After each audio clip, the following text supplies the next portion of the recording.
వర్రాకు బుర్ర తిరిగేలా తగిలిన దెబ్బ, ఇంటికి దూరంగా జైలులో ఇంటూరి.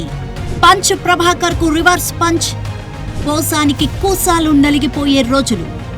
వర్మకు కర్మ రిటర్న్ గిఫ్ట్, గుర్రం దేవేందర్ కు కుంటుపడిన కాలు, శ్రీరెడ్డికి షాకుల మీద షాకులు. ఈ మార్పులకు కారణం ఏమిటి? ఎందుకు? ఎలా? యద్భావం తద్భవతి. పవిత్ర భగవద్గీతలో శ్రీకృష్ణ పరమాత్ముడు చెప్పిన ఒక మహోన్నత వాక్యం. దీని అర్థం ఏంటంటే, నువ్వు ఎలా ఆలోచిస్తే అలాగే తయారవుతావు. నువ్వు ఎదుటివారికి ఏం చెయ్యాలనుకుంటే నీకు అదే జరుగుతుంది. అది మంచి అయినా చెడు అయినా. ఇప్పుడు ఈ వాక్యం ఎందుకు చెప్తున్నామంటే, ఇది ఇప్పుడు వైసీపీ సోషల్ మీడియా కార్యకర్తలకు పూర్తిగా వర్తిస్తుంది. ప్రస్తుతం ఏపీలో హాట్ టాపిక్ ఏమైనా ఉంది అంటే అది ఖచ్చితంగా వైసీపీ సోషల్ మీడియా యాక్టివిస్టుల అరెస్టులే. గత వారం రోజులుగా కొనసాగుతున్న ఈ అరెస్టుల కారణంగా గత 5 ఏళ్లలో ఇల్లు వళ్ళు మరిచి తల్లి చెల్లి అని తేడా లేకుండా ప్రతిపక్ష నాయకుల్ని, వారి కుటుంబ సభ్యులను విమర్శించిన దాదాపు 1000 మంది సోషల్ సైకోలను ఆంధ్రప్రదేశ్ పోలీసులు అదుపులోకి తీసుకున్నారు. ఇందులో కొంతమందికి నోటీసులు ఇచ్చి విడిచిపెట్టగా మరికొంతమందికి రిమాండ్ విధించారు. ఇక మరికొంతమంది పోలీసుల కళ్లు గప్పి తప్పించుకొని తిరుగుతూ ఉండగా వాళ్ల ఆచూకీ కనిపెట్టే పనిలో పడ్డారు పోలీసులు. ఇక వైసీపీ సోషల్ మీడియా విభాగానికొస్తే వారు గత 5 ఏళ్లలో హద్దు మీరి ప్రవర్తించారని చెప్పాలి. నిజానికి ఇది వైసీపీ సోషల్ మీడియా కార్యకర్తలు చేసిన వ్యక్తిగత దాడి అనడం కన్నా వైసీపీ ప్రభుత్వం వీరితో చేయించిన దాడి అనడం మంచిది. కార్యకర్తలకు మంచి చెడు చెప్పాల్సిన నాయకులే వారి స్థాయి మరిచి మాట్లాడడం, అదే సమయంలో ప్రత్యర్థి పార్టీల నాయకులను, వారి కుటుంబ సభ్యులను వ్యక్తిగతంగా దూషించమని ఆదేశాలు ఇవ్వడంతో వారు సోషల్ మీడియాలో వ్యక్తిత్వ హననానికి దిగేవారు. నిజానికి గత 5 ఏళ్లలో ప్రతిపక్ష నాయకులు గాని, వారి కుటుంబ సభ్యులు గాని సోషల్ మీడియా వాడాలంటేనే భయపడిపోయే స్థాయిలో వైసీపీ సోషల్ మీడియా ప్రవర్తించింది అని చెప్పాలి. శ్రీరెడ్డి, వర్రా రవీంద్రారెడ్డి, ఇంటూరి రవికిరణ్, పంచ్ ప్రభాకర్, పోసాని, గుర్రం దేవేందర్ రెడ్డి, రామ్ గోపాల్ వర్మ, సజ్జల భార్గవ్ రెడ్డి, ఇలా చెప్పుకుంటూ పోతే ఎంతో మంది వళ్ళు మదమెక్కిన మనుషులు సభ్య సమాజం చీకొట్టే విధంగా ప్రవర్తించారు. పైన చెప్పుకున్న విధంగా మొదట శ్రీరెడ్డి విషయానికొస్తే, ఈమె ఒక సినీ నటి. సినిమాలలో అవకాశాలు రావడం లేదు, తెలుగువారిపై వివక్ష చూపిస్తున్నారు, తమపై లైంగిక దాడులు చేస్తున్నారు అంటూ అప్పట్లో ఒక సంచలనమే సృష్టించింది. దీనిలో భాగంగానే ఆ విషయానికి ఎటువంటి సంబంధం లేని పవన్ కళ్యాణ్ పై మరియు అతని తల్లి, భార్య, కూతుళ్లపై దిగజారుడు మాటలు మాట్లాడింది శ్రీరెడ్డి. అంతేకాకుండా అప్పటి నుంచి పవన్ కళ్యాణ్ ను టార్గెట్ చేస్తూ సోషల్ మీడియా వేదికగా వ్యక్తిత్వ హననానికి పాల్పడేవారు. లోకేష్ గారు, మీకు సారీ. అలాగే మీ అమ్మగారికి, మీ భార్య గారికి సారీ. అలాగే అనిత గారు సారీ. అలాగే పవన్ కళ్యాణ్ గారు సారీ. మీ కుటుంబ సభ్యులకు కూడా సారీ. ఇక శత్రువుకి శత్రువు మిత్రుడు అన్నట్టుగా పవన్ కళ్యాణ్ ద్వేషించే శ్రీరెడ్డిని వైసీపీ వారు చేరదీశారు. ఆమెకు నెల నెలా కొంత మొత్తాన్ని చెల్లిస్తూ ఆమెతో ప్రత్యర్థి పార్టీలపై దుమ్మెత్తి పోయించేవాళ్లు. ఇక వైసీపీ అండ చూసుకున్న శ్రీరెడ్డి చంద్రబాబు, లోకేష్ కుటుంబ సభ్యులపై కూడా అత్యంత జుగుప్సాకరంగా మాటలు మాట్లాడి పోస్టులు పెట్టేది. ఆమెకు అప్పట్లో అధికార పార్టీ అండదండలు ఉండడంతో ఆమెపై కేసులు నమోదైనా పోలీసులు చర్యలు తీసుకోలేదు. అప్పటి వైసీపీ ప్రభుత్వంలో వయసు కూడా మరిచి ప్రవర్తించిన మరొక ఉన్మాది పోసాని మురళీకృష్ణ. ఈ సైకో గాడికి తెలియజెప్తున్నా, పవన్ కళ్యాణ్ సైకో వెధవకి చెప్తున్నా, ఒరే సైకో వెధవా, నీకు ఒక ఆడపిల్ల ఉంది, ఆ పిల్ల పెద్దదవుతుంది, గుర్తు పెట్టుకొని వెనక బతికే ఉంటాను, రక్త కన్నీరు పెట్టుకుంటావు, దరిద్రపు నా కొడక. సినిమా నటుడిగా ఉన్న ఈయన వైసీపీ ప్రభుత్వ హయాంలో పవన్ కళ్యాణ్ ను నీచాతి నీచంగా దూషణలు చేశారు. అప్పట్లో వైసీపీ మొదలుపెట్టిన బూతుల తిట్టు పదవి పట్టు పథకంలో భాగంగా పవన్ ను టార్గెట్ చేశారు పోసాని. ఏకంగా తన మనవరాలి వయసున్న పవన్ కళ్యాణ్ కూతుర్ని ఏకంగా చెరిచేస్తానంటూ ఇచ్చిన వార్నింగ్ అప్పట్లో సంచలనమే రేపింది. దీనిపై పవన్ కూడా కంట తడి పెట్టేంతగా తన కూతుళ్లను విమర్శించారు పోసాని. ఇక రామ్ గోపాల్ వర్మ విషయానికొస్తే ఆయన్ను సాధారణంగానే వివాదాలకు ప్రతినిధిగా చెప్తారు.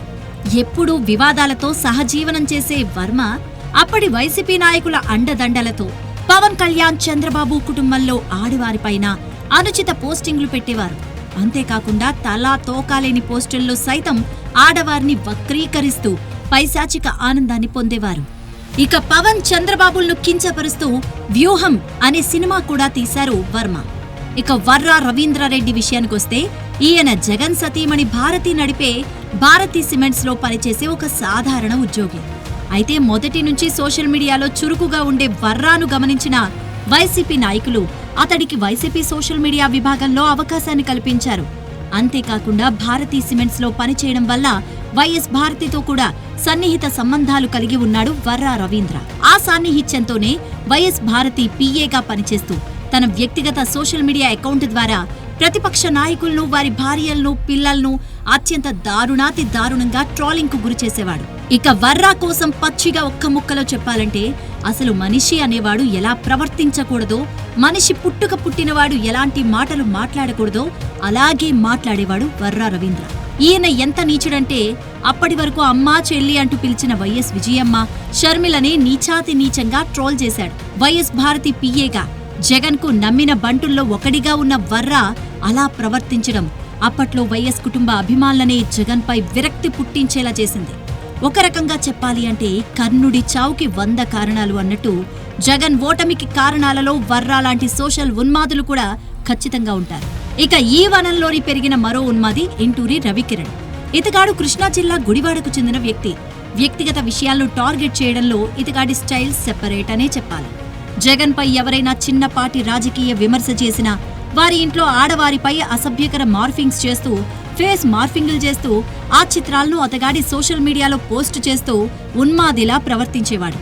ఇక అలాంటి అసాంఘిక కార్యక్రమాలు చేసినందుకుగాను అప్పటి వైసీపీ ప్రభుత్వం ఏపీడీసీ నుంచి నెలకు 75,000 జీతం కూడా అందించేది. ఒకానొక దశలో ఇతగాడి వేధింపులు భరించలేక కొంతమంది ఆత్మహత్యా యత్నాలు కూడా చేశారు. ఇక పంచ్ ప్రభాకర్ విషయానికొస్తే ఇతనొక ఎన్ఆర్ఐ. వైసీపీ ఎన్ఆర్ఐ విభాగంలో చాలా క్రియాశీలకంగా పనిచేస్తాడు పంచ్ ప్రభాకర్. ఈయన యూట్యూబ్ ద్వారా వీడియోస్ పెట్టి నోటికొచ్చిన మాటలు మాట్లాడేవాడు. ఎన్ఆర్ఐ కాబట్టి ఎవడైతే నాకేంటి అనే విధానాన్ని అవలంబిస్తూ అప్పట్లో వైసీపీ ప్రభుత్వానికి వ్యతిరేక తీర్పు ఇచ్చిన న్యాయమూర్తులను కూడా దూషించాడు. దానిపై అప్పట్లో పెద్ద దుమారమీ రేగింది. చంద్రబాబు సతీమణి భువనేశ్వరి, లోకేష్ సతీమణి బ్రాహ్మణిలపై వ్యక్తిగత దూషణలు చేస్తూ అహంకారంతో దూషించాడు. ఇక ఈ సోషల్ సైకోల్లో ప్రముఖంగా చెప్పుకోవాల్సిన పేరు Sajjala Bhargav Reddy.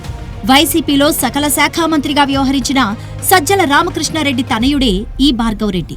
YCP social media విభాగం హెడ్ గా వ్యవహరించాడు.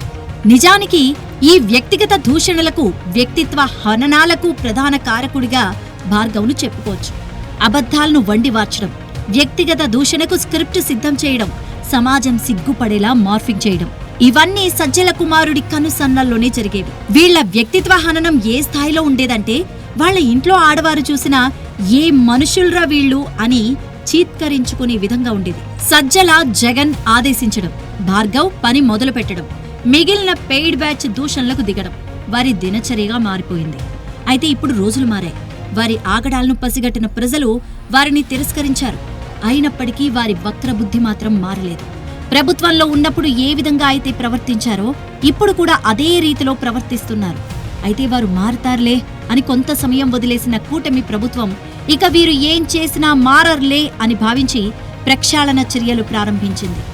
కొడితే కుంభస్థలాన్ని కొట్టాలి అనే విధంగా వైఎస్ జగన్ కనుసన్నల్లో ఉన్న వర్రా రవీంద్ర నుంచి ప్రక్షాళన మొదలుపెట్టింది. ఇక అక్కడి నుంచి వరుస పెట్టి ఒక్కొక్కరిని ఊచకోత కోసుకుంటూ ఉక్కుపాదం మోపుతున్నారు. ఇక సజ్జల భార్గవ్ పై ఇప్పటికే లుకౌట్ నోటీసులు కూడా జారీ చేసి ఆచూకీ పసిగట్టే పనిలో పడ్డారు. ఇక వయసు మర్చి మాట్లాడిన పోసానిపై ఇప్పటికే 10ల సంఖ్యలో కేసులు నమోదవుతున్నాయి. రేపో మాపో పోసాని కూడా అరెస్టు కాక తప్పదు. ఇక రామ్ గోపాల్ వర్మను విచారణకు హాజరు కావాలని నోటీసులు అందించారు పోలీసులు. వ్యూహం సినిమా విషయంలో వర్మ కూడా కర్మ అనుభవించక తప్పదు. ఇక శ్రీరెడ్డి విషయానికొస్తే వీళ్లందరికంటే తెలివిగా కూటమి నాయకులను వేడుకుంటూ తన్ని మన్నించాలని క్షమాపణలు కోరుకుంటోంది. ఇక పంచ్ ప్రభాకర్ లాంటి ఎన్ఆర్ఐ ముసుగు వేసుకున్న ఉన్మాదులను ఆంధ్రాకు తీసుకొచ్చే మంతనాలు కూడా జరుగుతున్నాయి. దీన్ని బట్టి ఎవరైనా అర్థం చేసుకోవాల్సిందేంటంటే అధికారం ఉందని అందర్నీ నోటికొచ్చినట్టు విమర్శిస్తే వాళ్లకి అధికారం వచ్చిన రోజు మనం అంతకంటే ఎక్కువ అనుభవిస్తాం అనే ఆలోచన మనలో రావాలి. సోషల్ మీడియా అనేది ఒక అద్దం లాంటిది. మనం ఎలా ఉంటే అలాగే కనబడుతుంది. కాబట్టి దాన్ని ఇతరులను దూషించడానికి కాకుండా మంచికి ఉపయోగిస్తే ఎటువంటి ఇబ్బందులు ఉండవు.